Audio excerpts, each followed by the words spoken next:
حوالہ سے تفصیل پیش کیا جا رہا ہے۔ قوم شعیب کا قصہ بیان ہو رہا ہے۔ شعیب علیہ السلام یکے بعد دیگرے 3 بستیوں کی طرف مبعوث کیے گئے، مدین کی طرف، رس اصحاب الرس ان کی طرف، اور اسی طرح ہجر کی طرف، ایکا بستی کی طرف، یعنی یہ 3 بستیوں کی طرف یکے بعد دیگرے مبعوث کیے گئے۔ مدین کے علاقے کے جو لوگ تھے ان کے اندر جو برائیاں تھیں، شرک، ڈاکہ زنی، ماپ تول میں کمی، یہ ان کی برائیوں میں سے نمایاں برائیاں تھیں۔ شعیب علیہ السلام نے ان کو سمجھایا تو قوم میں سے جو بڑے لوگ تھے، فقال الملأ، الملأ کا معنی ہوتا ہے پر ہونا، جو دولت کے اعتبار سے مضبوط تھے اور صاحب اقتدار تھے، ان لوگوں نے شعیب علیہ السلام کو یہ بات کہی۔ متکبر تھے، سرکش تھے، کہا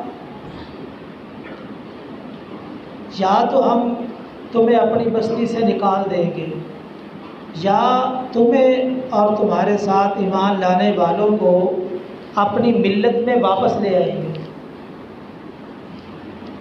یہ ہم برداشت نہیں کر سکتے کہ تم ہمارے علاقے میں بھی رہو اور ہمارے دین کے علاوہ کسی اور دین کی دعوت دو۔ انہوں نے آگے سے کہا کہ یہ کیسے ممکن ہے، یہ تو جبر ہے کہ جبرم ہم تمہارا دین قبول کریں۔ اگر جبر ہے تو پھر فکری آزادی تو ختم ہو گئی۔ تو یہ جو دین ہم نے قبول کیا ہے یہ بڑی مضبوطی کے ساتھ قبول کیا ہے، ہم اسے چھوڑنے والے نہیں ہیں، ہم جانیں دے دیں گے لیکن یہ دین نہیں چھوڑیں گے۔ خیر قوم والے جو ہے انہیں یہ بات سمجھ نہ آئی، بالآخر ان پر اللہ تعالیٰ کا اچانک عذاب آیا، اچانک زلزلہ آیا، انہوں نے اپنے گھٹنوں کو پکڑا، یہ اسی طرح مر گئے۔ جو اچانک عذاب ہے یہ بھی اللہ کی طرف سے ایک بہت بڑی پکڑ ہوتی ہے کہ انسان کو توبہ کا موقع نہیں ملتا ہے۔ توبہ کا موقع نہ ملنا یہ سزا ہے۔ تو خیر اس قوم پر اچانک عذاب آیا۔ اللہ تعالیٰ نے آگے کچھ تبصرے کیے، اس کے ضمن میں ایک بات یہ بھی کی، وَمَا أَرْسَلْنَا فِي قَرْيَةٍ، ہم نے جو بھی رسول بھیجا کسی بستی میں، جتنے بھی انبیاء آئے ہیں وہ شہروں میں آئے ہیں، مرکزی بستی میں انبیاء آیا کرتے تھے۔ کیونکہ دیہات والے سارے لوگ شہروں کے محتاج ہوتے ہیں، شہر میں ہر علاقے سے نمائندگی ہوتی ہے تو نبی کی دعوت ہر علاقے میں جلدی پہنچ جاتی ہے، تو اس لیے اللہ تعالیٰ نے انبیاء کا انتخاب مرکزی بستیوں میں کیا ہے تاکہ لوگوں تک یہ دعوت پہنچ سکے۔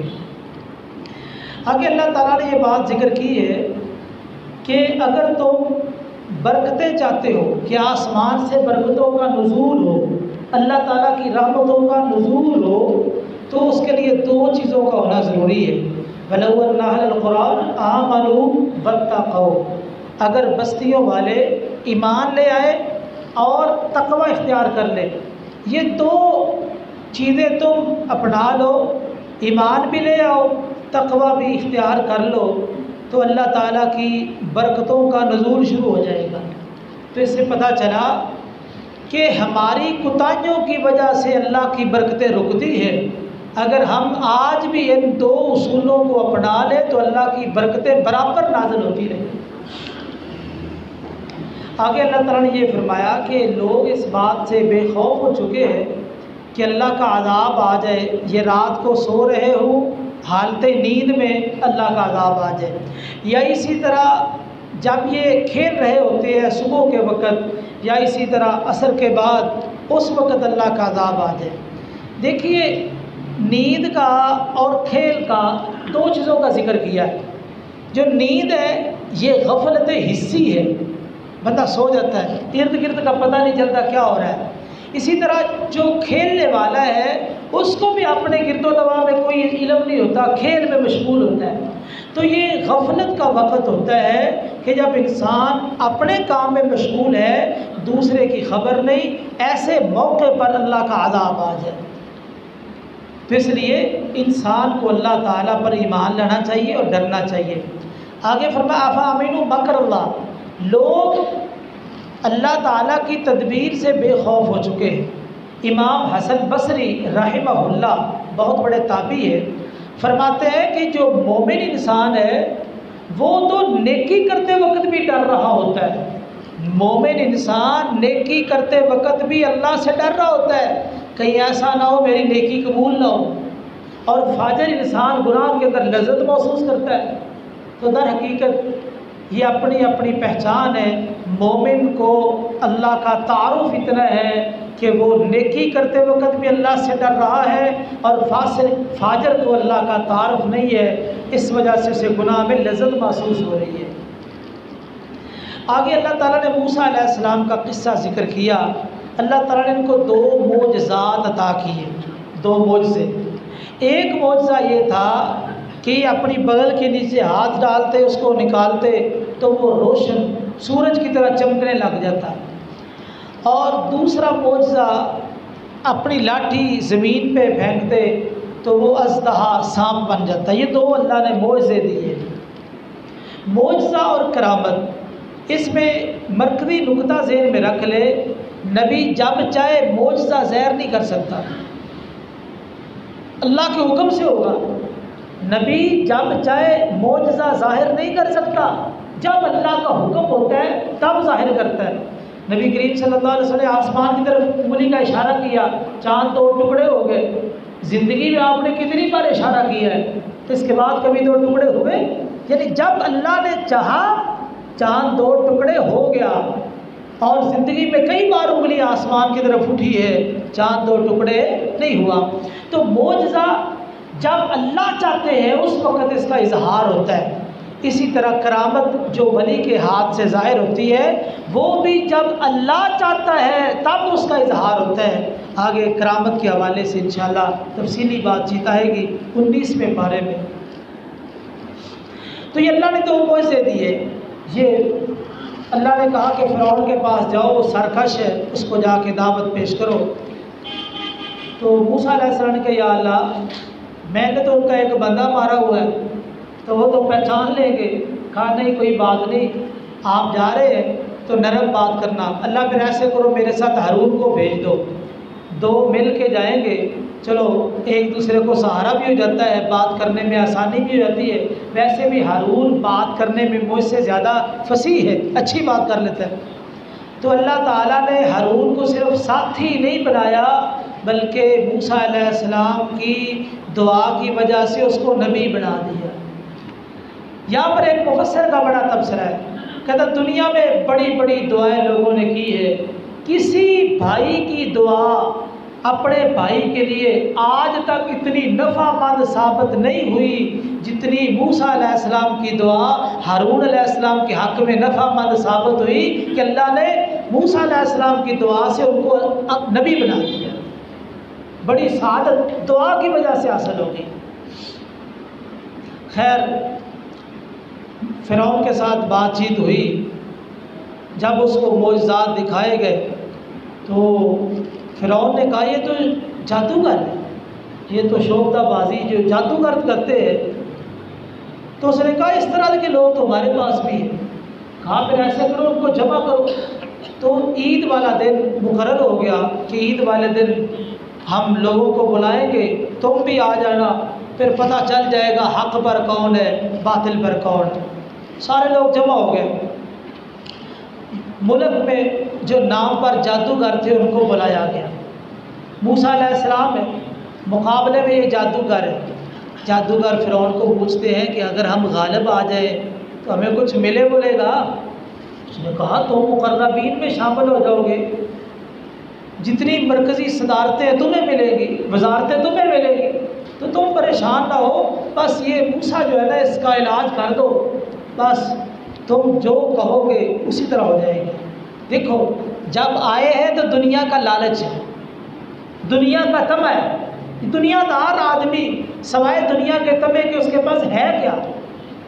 خیر جب آمنا سامنا ہوا، انہوں نے موسیٰ علیہ السلام کو کہا اما ان تلقی و اما ان نکون نحن الملقی، آپ اپنا جادو شروع کریں یا ہم شروع کرتے؟ انہوں نے بڑے ادب سے کہا اما ان تلقی، یعنی آپ اس کو ڈالتے ہیں کہ ہم ڈالیں۔ یہ جو ادب ہے نا ان کے کام آیا۔ کیسے کام آیا ابھی میں ذکر کرتا ہوں۔ خیر موسیٰ علیہ السلام نے کہا کہ القوا ما انتم ملقون، جو تم نے ڈالنا ہے ڈالو۔ انہوں نے اپنی رسیاں پھینکی، وہ چھوٹے چھوٹے سانپ بن گئے، تو وہ اسی طرح میدان میں گھوم رہے ہیں، پھر رہے ہیں۔ موسیٰ علیہ السلام پر اس جادو کا اثر ہو گیا۔ فَأَوْجَسَ فِي نَفْسِهِ خِیفَةً موسیٰ، قرآن کہہ رہا ہے موسیٰ علیہ السلام تھوڑے سے ڈرے۔ اللہ نے کہا لا تخاف، ڈرنے کی کیا ضرورت ہے، تیرے پاس یہ لاٹھی ہے، پھینک اس کو۔ لاٹھی جب پھینکی تو وہ بہت بڑا اژدہا بنا، سارے سانپوں کو کھا گیا۔ جو ماہر فن ہوتا ہے اس کو پتہ ہوتا ہے کہ حقیقت کیا ہے۔ اب جادوگروں کو پتا تھا ہمارا جادو ہے، یہ سامنے جادو نہیں ہے، ان کو سمجھ آ گئی۔ فَأُلْقِيَ السَّحَرَةُ سَاجِدِينَ، جادوگر سارے کے سارے اسی وقت سجدوں میں گر پڑے۔ قَالُوا آمَنَّا بِرَبِّ هَارُونَ وَمُوسَىٰ، ہارون اور موسیٰ کے رب کے ساتھ ہم ایمان لائے۔ مسلمان ہو جو مد مقابل آئے تھے مقابلہ کرنے کے لیے، زیر کرنے کے لیے، وہ مسلمان ہو گئے۔ یہاں پر غالباً حافظ ابن قیم رحمہ اللہ نے ایک بڑا پیارا نکتہ لکھا ہے۔ دیکھیے جادوگروں نے موسیٰ علیہ السلام کا ادب کیا، اما ان تلقیا، یعنی آپ ڈالتے یا ہم ڈالیں، یعنی ادب کیا۔ اس ادب کی وجہ سے اللہ تعالیٰ نے ان جادوگروں کو ہدایت نصیب کر دی، جس سے پتہ چلا انبیاء کا، علماء کا ادب کرنا چاہیے۔ یہ ادب جو ہے انسان کو بہت آگے تک پہنچا دیتا ہے۔ ہمارے معاشرے میں علماء کا احترام کرنے کے لیے اکثر لوگ، قلیل لوگ تو بڑا احترام کرتے ہیں، اکثر علماء کا احترام، بس جب بھی کسی جگہ بات شروع ہو جائے سب سے زیادہ علماء کے ساتھ ہی حسد ہے، بغض ہے، کینہ ہے، عداوت ہے، بس ان کے ساتھ ہی دشمنی ہے۔ اور بالخصوص جب سے یہ سلسلہ چلا ہے نا، یہ یونیورسٹیوں کے جو پروفیسر حضرات ہیں جو دین کا باقاعدہ علم پڑھے نہیں ہوتے، خالی مطالعہ ہوتا ہے یا ان کا جو نصاب تعلیم سے مطالعہ ہے بس اتنا مطالعہ، اور وہ الفاظ کے ہیر پھیر سے کچھ باتیں کر لیتے ہیں، تو لوگ کئی متاثر ہو جاتے ہیں، وہ سمجھتے ہیں یہ جی بہت بڑا عالم ہے، اور جو صحیح علماء ہیں ان کی شان میں تنقیص کرتے ہیں۔ یاد رکھیے علم اسی آدمی کے پاس ہے جس نے علم باقاعدہ پڑھا ہے، باقاعدہ پڑھا رہا ہے، علم اسی کے پاس ہوتا ہے۔ اور جو اس کے علاوہ لوگ ہیں مطالعے سے علم نہیں آتا، علم پڑھنے سے آتا ہے۔ چٹانیوں پہ بیٹھنا پڑتا ہے، اساتذہ کی جھڑکیں مارے کھانی پڑتی ہے، علم کب آتا ہے؟ دنیا کے علوم کے لیے آدمی 20 سال لگا دے اور دین کا علم ویسے ہی آ جائے؟ نہیں، محنت کی ضرورت ہے۔ تو اس لیے علماء کا ادب کرنا چاہیے، ادب کے اندر بڑے فوائد و ثمرات ہیں۔ بنی اسرائیل پر اللہ تعالیٰ نے مختلف قسم کے عذاب بھیجے، فارسلنا علیہم الطوفان والجراد والقمل۔ تو یہ جو مسلمان ہوئے نا تو فرعون نے اس وقت دھمکی دی۔ دھمکی کیا دی؟ میں تمہیں تمہارے مخالف سمت ہاتھ پاؤں کاٹ دوں گا اور تمہیں سولی پہ لٹکا دوں گا۔ تم نے بڑا عجیب معاملہ کیا ہے، تم نے میری اجازت کے بغیر ہی اس کا کلمہ پڑھ لیا، مسلمان ہو گئے ہو، مجھے پوچھنا چاہیے تھا۔ خیر انہوں نے کہا فَقْضِ مَا أَنْتَ قَالَ، اس نے کہا میں سولی پہ لٹکا دوں گا۔ کہا تو جو کرنا چاہتا کر لے، جو تیرے پاس اختیار ہے کر لے، زیادہ سے زیادہ یہ کرے گا دنیا کی زندگی ختم ہو جائے گی، کوئی بات نہیں ہے۔ اور پھر انہوں نے ایک دعا کی، دعا بڑی پیاری ہے، ربنا افرغ علینا صبرا وتوفنا مسلمین، اے اللہ ہمارے اوپر صبر انڈیل دے، یہ نہیں کہا اے اللہ ہمیں صبر دے، یہ نہیں کہا۔ ایک ہوتا ہے کسی کو چیز پکڑانا، ایک ہوتا ہے ڈول میں پانی ہے یا برتن میں پانی ہے اس کو انڈیل دینا، بہا دینا۔ آپ کسی کو چیز دیں گے، گلاس میں پانی دیں گے، کسی جگ میں دے دیں گے تو وہ ایک مناسب مقدار ہوگی، جب کسی چیز کو بہایا جائے تو وہ وافر مقدار میں ہوتی ہے۔ اے اللہ ہم تازہ تازہ مسلمان ہیں، کہیں کمزور نہ پڑ جائے، ہمارے اوپر جو ہے نا صبر تو انڈیل دے، وتوفنا مسلمین، ہمیں موت بھی آئے تو حالت اسلام میں آئے، اب ہمیں کفر سے نفرت ہو چکی ہے۔ خیر اس کے بعد دوبارہ فرعون نے پھر ایسے کیا کہ جب اس کو ذلت اور رسوائی ہوئی، دوبارہ سے پھر اس نے بچوں کا قتل شروع کیا ہے، 2 مرتبہ، ایک موسیٰ علیہ السلام کی پیدائش سے پہلے اور دوبارہ اس شکست فاش کے بعد۔ آگے اللہ تعالیٰ نے یہ ذکر کیا کہ بنی اسرائیل پر اللہ نے مختلف قسم کے عذاب بھیجے، طوفان کا، ٹڈیوں کا، جوؤں کا، مینڈکوں کا۔ جب بھی کوئی عذاب آتا نا موسیٰ علیہ السلام کے پاس آئے تھے، آپ کی مہربانی ہے، دعا کریں اللہ تعالیٰ عذاب ڈال دے، بس جو ہی عذاب ٹلے گا تو ہم پکے مومن بن جائیں گے۔ موسیٰ علیہ السلام دعا کرتے، عذاب ختم ہو جاتا، تو کون میں کون، پھر اسی حالت میں۔ تو بنو اسرائیل یہ یہود جو ہے یہ بہت بڑی بدماش قوم تھی، نبیوں کو حد درجے کا پریشان کیا، حتیٰ کہ انہوں نے انبیاء کو قتل بھی کیا۔ تو خیر اس طرح کی ان کی حرکات تھی۔ آگے چلتے چلتے اللہ نے یہ بات بھی ذکر کی ہے، نبی کریم صلی اللہ علیہ وسلم کی بعثت کے جو مقاصد ہے، ایک مقصد نیکی کا حکم دینا، برائی سے منع کرنا، یہ آپ کا مقصد ہے۔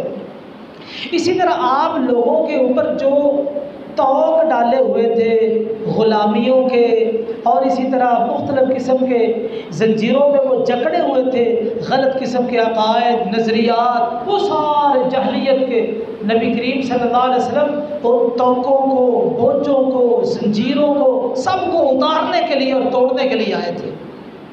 اور آپ نے جو جماعت تیار کی ہے ہر قسم کے توق سے آزاد کر دیا، صرف وہ رب کے غلام تھے۔ جب کسریٰ نے پوچھا یہ کون لوگ ہیں، تم یہاں کیوں آئے ہو ہمارے علاقے میں، کس لیے آئے ہو، کیا مقصد ہے آنے کا، تم غریب غربا ہو اور کلاش ہو، فقیر ہو، تمہیں مال کی ضرورت ہے، جاؤ جتنے افراد ہیں گنتی کرو، میں سب کو مال دے دیتا ہوں، جاؤ واپس چلے جاؤ۔ مغیرہ بن شعبہ رضی اللہ تعالیٰ نے پتہ کیا کہا، ہم مال لینے کے لیے نہیں آئے ہیں، ہم اس لیے آئے ہیں تاکہ ہم بندوں کی غلامی سے نکال کے اللہ کا غلام بنا دیں، ہم بندوں کو بندوں کی غلامی سے نکال کے اللہ کا غلام بنانا، یہ ہمارا مقصد ہے۔ تو نبی کریم صلی اللہ علیہ وسلم کی بعثت کا یہ مقصد تھا۔ آگے اللہ تعالیٰ نے یہ بات ذکر کی ہے، بنی اسرائیل کی اللہ نے آزمائش کی۔ یہ بحر کلزم کے قریب ایک بستی تھی، وہاں پہ یہ آباد تھے، قریب دریا ہے، وہاں مچھلیاں آتی ہے، ہفتے والے دن پانی کے اوپر تیرتی ہے، باقی دنوں میں نظر نہیں آتی۔ انہوں نے کیا کیا، یہ مچھلی کا شکار کرتے اور ان کا سارا کاروبار جو ہے وہ اسی پر تھا، شکار کرتے اور اس کو بیچتے۔ اللہ نے آزمائش کی، کہا کہ ہفتے والے دن تم نے مچھلیاں نہیں پکڑ دی، باقی دن تمہارے پاس ہے، ہفتے والا دن چھوڑ دو، ہفتے والے دن عبادت کرو۔ اتفاق ایسا ہوا ہفتے والے دن مچھلیاں پانی کے اوپر آتی، باقی دن وہ مچھلی نظر نہ آتی۔ انہوں نے کچھ دیر صبر کیا، بالآخر کنویں بنائے، نالے بنائے، ہفتے والے دن مچھلیاں نالوں کے ذریعے سے کنویں میں چلی جاتی، شام کو جا کے منہ بند کر دیتے اور صبح جا کے مچھلیاں پکڑتے اور خوش ہوتے۔ ان کو سمجھانے والوں نے سمجھایا تم اللہ کی حد کو توڑنے کا ہیلا اختیار کر رہے ہو، باز آ جاؤ۔ ایک پکڑنے والے تھے، ایک منع کرنے والے، منع کرنے والوں نے کہا کہ ہم تمہیں روک رہے، سمجھا رہے۔ ایک درمیان میں فرقہ بن گیا، اس نے کہا تمہیں کیا تکلیف ہے، اگر اللہ کا عذاب آئے گا تو ان پر آئے گا، اللہ ہلاک کرے گا تو ان کو کرے گا، تمہیں کیا پریشانی ہے، اس لیے تم چھوڑو اس مسئلے کو۔ خیر انہوں نے کہا ہمارے 2 مقصد ہیں، شاید کسی وقت کسی کو سمجھ آ جائے وہ اس گناہ کو چھوڑ دے، دوسرا مقصد ہم کم از کم رب کے سامنے معذرت کر سکے، یا اللہ ہم نے یہ جرم نہیں کیا، ہم تو سمجھاتے رہے۔ یہ دو مقصد۔ خیر جب یہ لوگ حد سے تجاوز کر گئے تو اس وقت اللہ تعالیٰ نے رات کو جب یہ سوئے تھے تو انسان تھے، صبح جب بیدار ہوئے تو اللہ نے ان کو بندر اور خنزیر بنا دیا، حد سے تو تجاوز کرنے کی وجہ سے۔ اور پھر اللہ نے کہا وَإِسْتَأْذَنَ رَبُّكَ لَيَبْعَثَنَّ عَلَيْهِمْ إِلَىٰ يَوْمِ الْقِيَامَةِ مَن يَسُومُهُمْ سُوءَ الْعَذَابِ، قیامت تک کے لیے یہودیوں کے لیے اعلان کیا، قیامت تک تم اپنے پاؤں پہ کھڑے نہیں ہو سکتے، تم پہ ایسے لوگ مسلط رہیں گے جو تمہیں عذاب چکھائیں گے۔ آج بھی اگر اسرائیل دنیا پر موجود ہے تو یہ برہنِ منت ہے عیسائیوں کی۔ امریکہ، دیگر یورپ کے ممالک اگر آج وہ اپنا ہاتھ کھینچ لیں تو اسرائیل کی کوئی حیثیت نہیں ہے۔ اللہ نے خبر دی قیامت تک یہ اپنے پاؤں پہ کھڑے نہیں ہو سکتے۔ آگے اللہ تعالیٰ نے یہ بات ذکر کی والذین یمسکون بالکتاب واقاموا الصلاۃ، جو لوگ کتاب کو یعنی قرآن مجید کو مضبوطی سے تھام لیتے ہیں اور نماز قائم کرتے رہتے ہیں، ایسے لوگوں کا ہم اجر ضائع نہیں کریں گے۔ تو اس سے پتہ چلا اللہ کی کتاب قرآن مجید کو مضبوطی سے تھامنا چاہیے اور نماز کی اقامت کے حوالے سے بھی سنجیدہ رہنا چاہیے۔ آگے اللہ تعالیٰ نے ایک بات ذکر کی ہے، بعض لوگوں کو علم آ جاتا ہے، علم آ جانے کے بعد وہ اس کی قدر نہیں کرتے، علم آ جاتا ہے قدر نہیں کرتے۔ اللہ نے مثال دی ایسے لوگوں کی مثال کتے کی طرح ہے، جس طرح کتا ہوتا ہے نا۔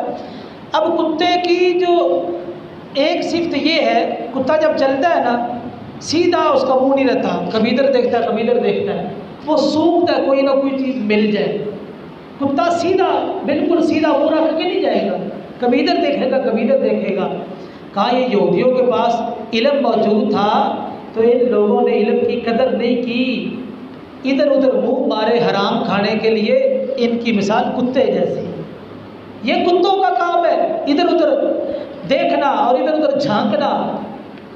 تو اللہ تعالیٰ نے کتنی بری مثال ان کی دی ہے۔ ہر وہ شخص جو علم حاصل کرے اور اس کے بعد دنیا کی خاطر اپنے علم کو برباد کر دے، اس کی مثال یہی ہے۔ آگے اللہ نے یہ بات ذکر کی ہے خذ العفو وامر بالعرف، دنیا میں رہتے ہوئے کئی معاملات ہو جاتے ہیں، دوستوں سے غلطیاں ہو جاتی ہے، بیوی سے، اولاد سے، شاگردوں سے، تو درگزر والا معاملہ کرنا چاہیے، درگزر اختیار کرنا چاہیے، معاف کر دینا چاہیے، نیکی کا حکم دینا چاہیے اور درگزر کرتے رہے۔ ایسا نہ ہو کہ آپ سختی کریں، دل میں ایک حسد بغض کینہ قائم کر لیں اور جلتے رہے، نہیں، غلطی ہوگی درگزر کرے۔ وقت نہیں ہے ورنہ میں اس پر بھی آپ کو ایک دو واقعے سنا دیتا۔ تو اسی طرح اللہ تعالیٰ نے فرمایا جب قرآن پڑھا جائے تم چپ ہو جاؤ، خاموشی سے قرآن کو سنو تاکہ تم پر رحمت کی جائے۔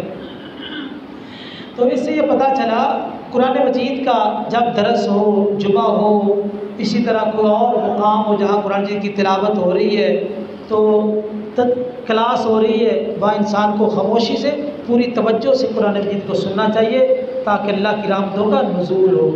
آگے سورہ انفال میں غزوہ بدر کے حوالے سے واقعہ بیان کیا گیا، کل انشاءاللہ یہاں سے شروع کریں گے غزوہ بدر، اس کا اجمالی واقعہ آپ کے سامنے رکھا جائے گا۔ اللہ سے دعا کہ اللہ تعالیٰ دین کو سمجھنے کی اور عمل کی توفیق نصیب فرمائے۔